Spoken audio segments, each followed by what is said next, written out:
Science یہ کہتی ہے کہ جس بندے نے نشے سے نجات کا پکا ارادہ کر لیا ہے وہ سب سے پہلے جھوٹ بولنا چھوڑتا ہے. جس بندے نے نشے سے نجات کا پکا ارادہ کیا ہے، سنگل پوائنٹڈ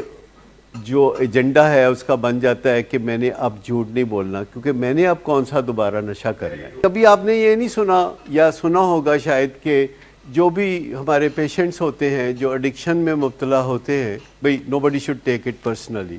جو بھی ہمارے پیشنٹ ہوتے ہیں وہ کبھی کبھی یہ کہتے ہیں کہ میرے ساتھ چائلڈ ابیوز ہوا تھا اور جب میں نے پیرنٹس کو بتایا تو انہوں نے اس کو سیریس نہیں لیا، جس کا مجھے بڑا دکھ ہے. یہ جو چائلڈ ابیوز کی بات ہے یہ آپ اچھی طرح جانتے ہیں کہ معاشرے میں بے پناہ چائلڈ ابیوز ہے، اس میں کوئی شک نہیں ہے. لیکن جب ہمارا کوئی پیشنٹ کہتا ہے کہ میرے ساتھ چائلڈ ابیوز ہوا تھا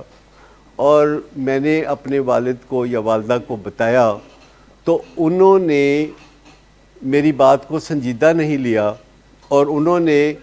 جو پرپیٹریٹر تھا، جو کلپریٹ تھا، اس کے ساتھ اپنے ریلیشن شپ کو منقطع نہیں کیا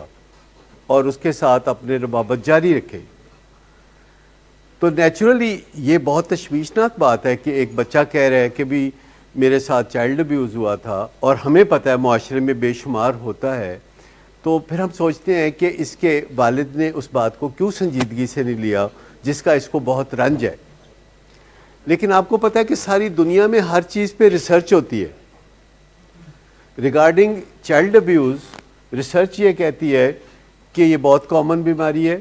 یہ بہت کامن مسئلہ ہے، اور 80% لوگ اس کو بالکل درگزر کر کے بھول کے اپنی زندگی میں آگے بڑھتے رہتے ہیں. ان کی زندگی میں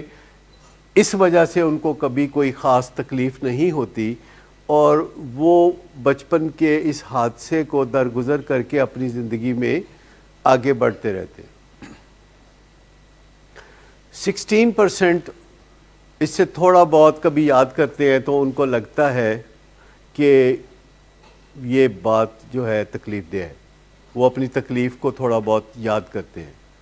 پر they keep it to themselves. 4% لوگ وہ ہوتے ہیں جو اس سے بہت زیادہ تکلیف محسوس کرتے ہیں اور ان کا 24 گھنٹے کا سر درد بن جاتی ہے یہ بات، ان کے دماغ میں یہ obsession چلتی رہتی ہے، اور یہ obsession ان کی کنٹینوسلی اس واقعے کے بعد سے چلنا شروع نہیں ہوتی. اس واقعے کے کئی سال بعد جب وہ کسی سیکیٹرک النس میں مبتلا ہوتے ہیں، جب وہ نشے کی بیماری میں مبتلا ہوتے ہیں، تو پھر ان کو یاد آتا ہے 26 سال کی عمر میں کہ 4 سال کی عمر کے اندر ان کے ساتھ ہوا تھا. اور اس دوران انہوں نے اپنے والدین سے دنوں میں کبھی شکایت نہیں کی ہوتی. 4 سال کی عمر میں، 8 سال کی عمر میں، 24 سال کی عمر میں کبھی شکایت نہیں کی ہوتی. 26 سال کی عمر میں یکدم جب وہ نشے کی بیماری کے اندر بہت زیادہ مصیبت میں مبتلا ہوتے ہیں تو پھر وہ کہتے ہیں کہ تانوں پتہ ہے کہ میرے نال انج ہویا سی.